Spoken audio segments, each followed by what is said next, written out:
This is the Georgia Farm Monitor. Since 1966, your source for state and national agribusiness news, and features for farmers and consumers about Georgia's #1 industry, agriculture. The Georgia Farm Monitor is produced by the state's largest general farm organization, the Georgia Farm Bureau. Now, here are your hosts, Ray DeLessio and Kenny Burgamy. And with that, we begin another 30 minutes of all the ag news and information you can handle. Hi again, folks, and welcome to the latest installment of the Georgia Farm Monitor. I'm Ray DeLessio. And I'm Kenny Burgamy. Yes, we're glad you're here, and you will be too after we tell you what's on today's show. Coming up, a huge honor for this Putnam County teen, how Tyler Gore became the only FFA student from Georgia this year to receive a national grant in ag science. Also on the program, the Monitor talks to one expert about the 2018 Farm Bill. Will it be done in time? And what are some of the key issues on the table? And then later, travel with us to Louisiana and hear why this beef board member thinks those investment dollars you've been forking over are about to pay off. These stories and so much more starting right now on the Georgia Farm Monitor.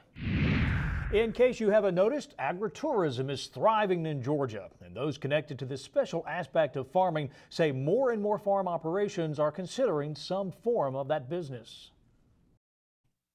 Agritourism is a unique experience that combines traditional ag with tourism. The executive director of the Georgia Agritourism Association spends a lot of time on the road in workshops like this one, confronting the issues that face farmers and educating consumers about the ag industry and connecting more farmers to the business of tourism. For someone who's looking to get into agritourism for the very first time, there's actually a lot of support out there on a statewide basis. It's a new industry, it's kind of hot. Everybody is wanting to experience a farm. They're wanting to experience the food. No longer is it okay just to go to the grocery store and buy your food. They want that experience. Olson's passion is talking about this fast-growing aspect of agriculture and believes 2017 will prove to be bigger and better. People that are wanting to get into agritourism for the very first time, it can be very easy. With a little hard work and a little determination and really not a lot of land, you can start an agritourism operation anywhere in the state. Well, in the North Georgia, the mountains, you have apples. Mercier Orchards is a favorite for a lot of people from Metro Atlanta and all over the state. Jaymore Farms up in Hall County near Lake Lanier is a popular destination, and they've really grown in the last several years to expand their agritourism.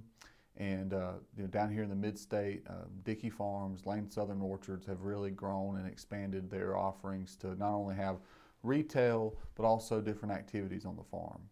Brandon Ashley is commodity specialist with Georgia Farm Bureau. He said it's important to help producers that are new to agritourism understand the ins and outs of the business. We promote these agritourism and roadside market operations all over the state, and it's something that Farm Bureau has been doing for over 30 years.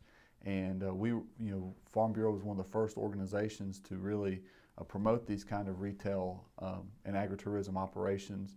And it's really grown, and as more and more people across the state are doing it, it shows how innovative farmers are to be doing something that the consumers are just now starting to demand, but farmers have been doing it for a really long time. And Olson reminds us keeping longtime farmers updated on changing laws and regulations is an important part of her job with the association. It's important for the Georgia Agritourism Association to stay in front of agritourism operations, to remind them of their regulatory duties. Department of Revenue, remitting sales tax, what is sales tax exempt, what is not sales tax exempt. It's also important for us to stay in front of operators to remind them of who they are and what they're there for.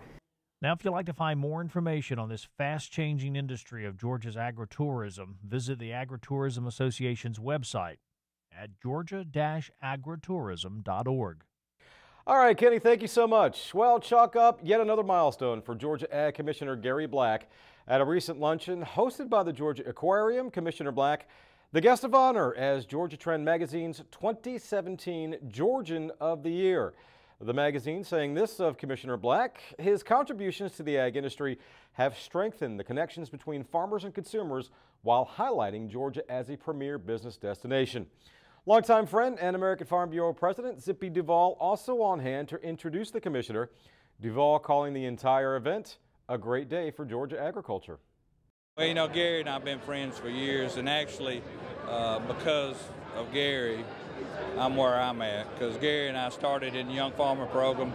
He was a coordinator and I was a young farmer, and he taught me a lot of things and encouraged me to get outside my fence rows like my dad did and get involved, and you know, kind of escalated from there. Of course, Georgia Trend's been a good partner on a number of things. We've worked together that helping maybe bring the first Georgia Trend focus on agriculture about 20 years ago, and they understand it, they get it. It's the heartbeat publication of the Georgia business community. So now to have this opportunity to represent agriculture in this venue is pretty special.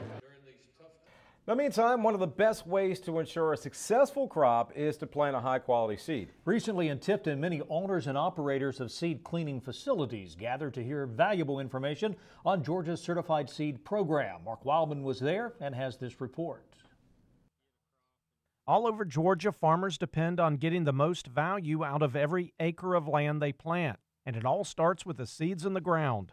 Georgia's Certified Seed Program, which is run by the Georgia Crop Improvement Association, sets standards for seeds so farmers can plant with confidence. It's a quality control program where we actually inspect crops to assure the consumer that they're receiving the correct variety, that it's not contaminated with other crops, not contaminated with noxious or common weed seeds, and it meets certain quality standards related to percentage of germination, pure seed content, and those sort of things.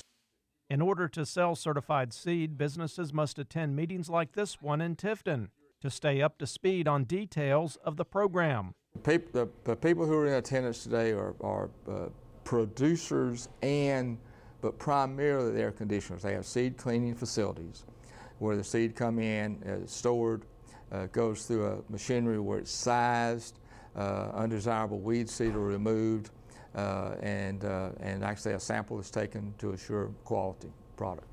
This meeting was held at the Georgia Department of Agriculture's Seed Lab, where millions of seeds from all different crops are analyzed. The program director for the Seed Lab is Scott Hobby, who gave the group a tour of the facility and explained how this lab is a huge asset to Georgia agriculture. We do regulatory work, we do laboratory work.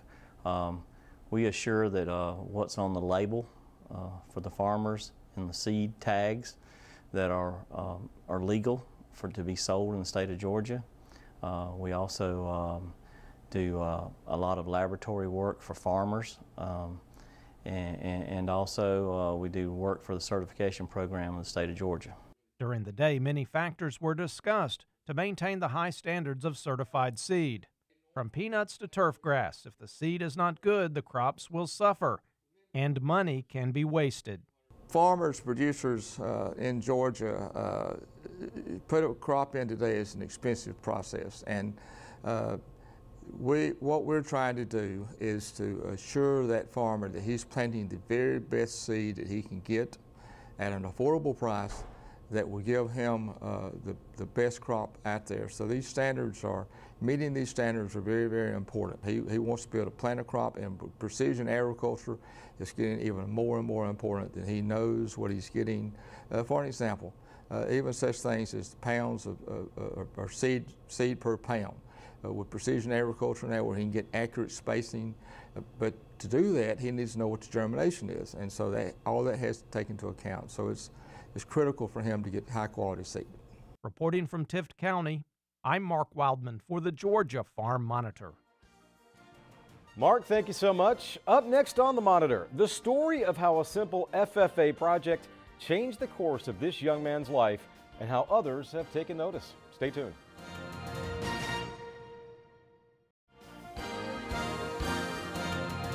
Well, my name's Jared Whitaker. I'm an extension cotton agronomist with the University of Georgia.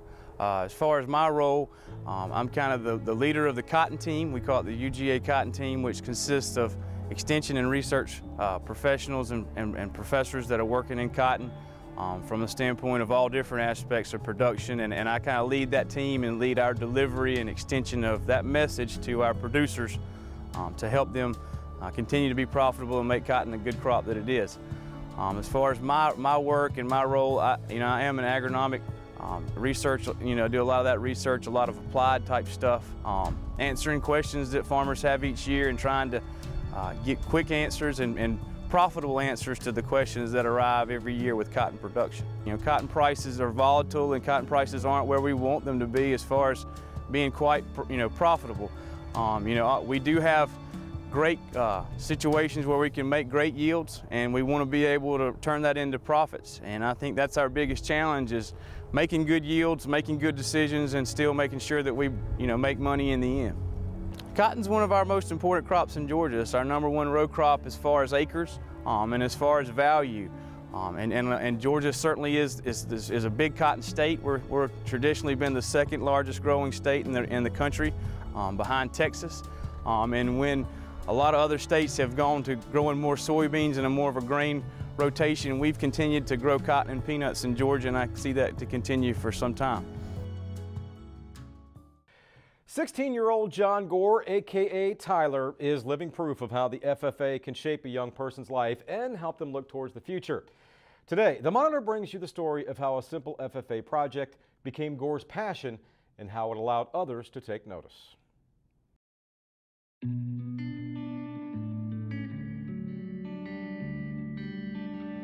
As you enter Putnam County, there's a sign displaying its rich and proud history.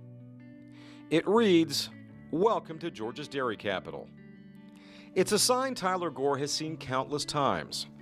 And although he's not looking to rewrite the history books, Tyler is hoping to make his own personal mark. I wasn't really interested in showing cows at first, and then I got to researching and I saw that you could show goats, and that interested me more than showing a dairy cow. So I got to researching and I figured out how I needed to start out and figured out where I needed to find a goat to show. And I got in touch with one of my local friends, and she got me started with showing goats, and we went down to a breeder in Waynesboro, Georgia, and I leased 2 does from her, and that's how I started out showing goats. At first, I had a stereotype about goats.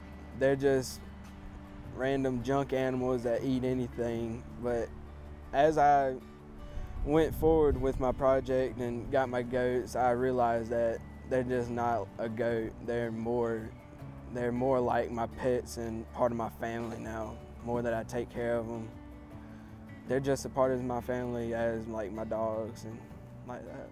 Now, believe it or not, raising goats wasn't always a part of Tyler's plan. No, in fact, as a youngster, his emphasis and focus was mainly on baseball and lots of it. Traveled throughout the state, stayed in hotels every weekend. But once he got to high school, something changed. I think what stood out to me the most with Tyler is he came in my 9th grade class. He said to the entire class that he likes to fish and he wanted to be a marine biologist when he grew up. And he wanted to know when we were going to learn about fish. So I tried to make that connection. We talked a little bit about aquaculture in class, but he kind of, when we started talking about small animals and livestock and ruminant livestock, he kind of latched onto the goat project and took off with it. And because of FFA, Tyler's list of achievements far exceed anything he accomplished on the baseball field. He's been chapter reporter, chapter treasurer, and currently chapter president for Putnam County. He's also competed in multiple record-keeping competitions, prepared public speaking, job interview, FFA quiz, and placed in all. Arguably, though, his proudest moment came when he learned that the National FFA Foundation had awarded him a $1,000 grant, something they don't give to just anyone. It's very difficult to get these grants. This year, Tyler was selected as the only student from Georgia to receive a $1,000 grant, and it's based on a student's application and how they present their need for what they want to do and expand their project. By him getting this grant, of course, he'll be able to expand, as you can see, the barn and include a few more goats to his breeding herd. And to be perfectly clear, what Tyler is doing isn't just a teenage hobby. He treats everything like a business, from cleaning the goats' cages to administering shots, even making sure they have the best quality hay to eat. And all this before he leaves for school and most of the time after. When asked if he has any regrets, Tyler's response, none whatsoever. In fact, raising goats along with teaching will ultimately be a part of his future. I want to go to Abraham Baldwin Agriculture College down in Tifton and study in agriculture education and become an ag teacher. I see him being a passionate agriculture teacher in the state of Georgia. I think he's going to represent our state well, and he's really going to make those connections with students that are diversified in their learning. I think it's just a reflection of how hard our students work and how strong they're willing to, or how many hours they're willing to put in a project to keep it going. And not only are we a dairy county, but a county that you can be good and succeed at anything. Hey, don't forget, if you missed any part of the story or others on today's program, you can still see them in their entirety at our YouTube channel. That's the Georgia Farm Monitor. Plenty to choose from. The archive of stories date as far back as 2009. Another way to stay informed with everything and anything related to Georgia Ag is the Georgia Farm Monitor Facebook page. We can always use your input. If you have a story idea or if you just want to leave us a comment or suggestion, feel free to send us a message either on Facebook or the address that's on your screen. That is news@farm-monitor.com. Well, another series of ag forecast meetings are now in the books. Held annually throughout the state by UGA, the meetings give various groups a chance to hear how Georgia agriculture and agribusiness is expected to do in the coming year. The 2018 Farm Bill and the Food and Drug Administration's Veterinary Feed Directive were two of the major issues discussed during this year's meetings. Bob Redding of Washington's The Redding Firm tells the Monitor in regards to the new Farm Bill, he expects lawmakers to waste no time in getting it done.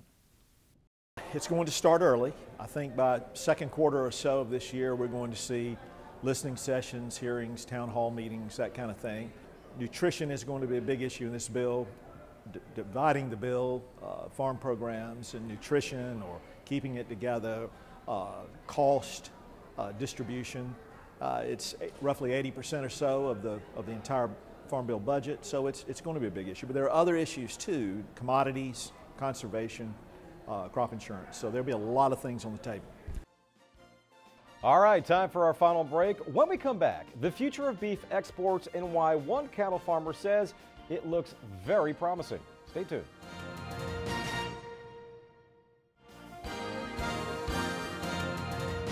Discounts and more discounts. One of the many perks of being a Georgia Farm Bureau member. Best of all, annual membership dues currently $25, and membership is open to everyone. You don't need to be a farmer or have insurance with us to join Farm Bureau. Now, for more information and other benefits of becoming a member, just log on to gfb.org and head over to the membership section. Turning to other ag news, according to U.S. beef producers, the current market climate is not what anyone was hoping for.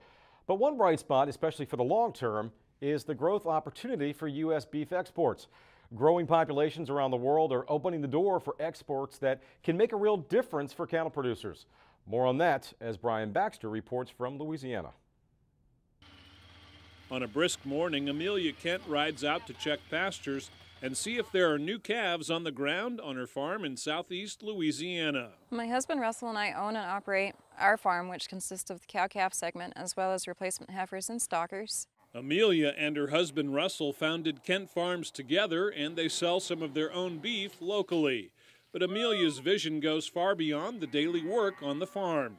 As a member of the Beef Board, she believes investing checkoff dollars to help grow U.S. beef exports worldwide is one key to a profitable future. So this past year, the Beef Board has invested $7.2 million in our export growth programs, primarily conducted through the U.S. Meat Export Federation. That's all getting the word out in terms of the international communities, how to utilize American beef, why American beef is safe. If not for the beef checkoff, U.S. beef would not have the market share that it does. With help from beef checkoff dollars, the USMEF conducts projects and promotes U.S. beef to consumers in Asia, Latin America, the Middle East, and more. The checkoff is involved in trying to grow exports simply because 80% of our world beef demand is outside of the U.S. Those are staggering numbers. When you have 80% of world beef demand outside of the confines of our country, why shouldn't we be focusing on export growth? And for Amelia, who pays the beef checkoff just like all other beef producers, knowing that some of those dollars are working to build global consumer demand for U.S. beef is reassuring. In the trying times of this market climate, The checkoff's presence and influence on our export markets is incredibly reassuring to me because it's adding over $250 worth of value to each carcass we sell. In Louisiana, I'm Brian Baxter reporting. Well, finally today, with more than half of the nation's peanuts coming from the state, it's important that Georgia producers have the most up-to-date information and equipment. That's why events like the Georgia Peanut Farm Show, which was recently held in Tifton, are so important as they get a chance to see the latest technology and hear from industry leaders. Damon Jones has the story. With plenty of seminars to attend, state-of-the-art equipment to look at, and industry leaders to talk to, the 41st Annual Peanut Farm Show in Tifton had a little bit of everything for Georgia producers. It's a much-needed update on the industry as the number of acres planted will once again be on the rise. We are fixing to go into the third year of elevated acres. We're going to be over 700,000 plus again for the third year in a row. We have not done that in a long time, if ever. That's going to put a lot of struggle or stress on the production capability of an individual grower because of disease, insects.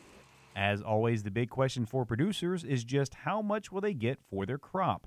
And unlike the previous few years, 2017 is shaping up to be a profitable one thanks to a number of different factors. This year looks better than the last 2 years, I can say that. Price this year for contracts are up a little bit, $475 to $500 per ton. And that's phenomenal. We hadn't seen that in a little bit because of our carryover. We've been carrying over, having very good years, carrying over more and more peanuts. But we got lucky in the last year or so that we've had a lot of exports. Our year was down a little bit last year because of the weather.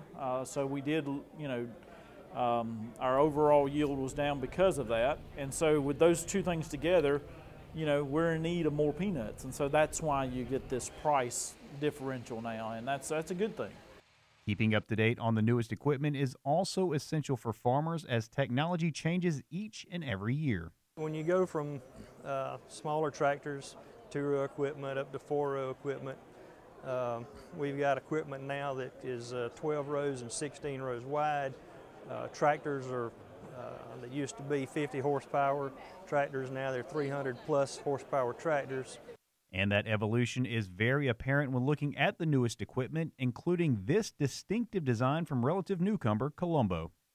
We have a unique design compared to what you would call a conventional peanut harvester.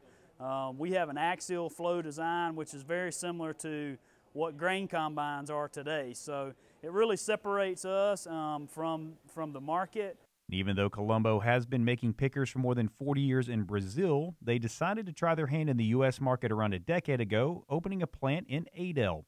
As for their reasoning, well, the U.S. is really the leader in ag, in manufacturing and ag equipment, and the size of the farming in the U.S. and the technology is really the leader in the world. So, if you're a company that wants to be in that market and wants to show that your product can compete, then the U.S. is really where you start.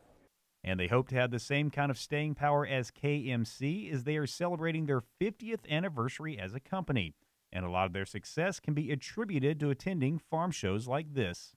This is where our customers are, and that's what's made our company great, being in business for 50 years. You have to do things right to stay in business that long, and probably the main thing that we've done right is listen to our customers every year. Reporting from Tifton, I'm Damon Jones for the Georgia Farm Monitor. Damon, thank you very much, sir. That is going to do it for this week's edition of the Georgia Farm Monitor. Now, for all the latest ag info regarding food, great recipes, and what's happening down on the farm, be sure and check out our Twitter, Facebook, and Pinterest pages.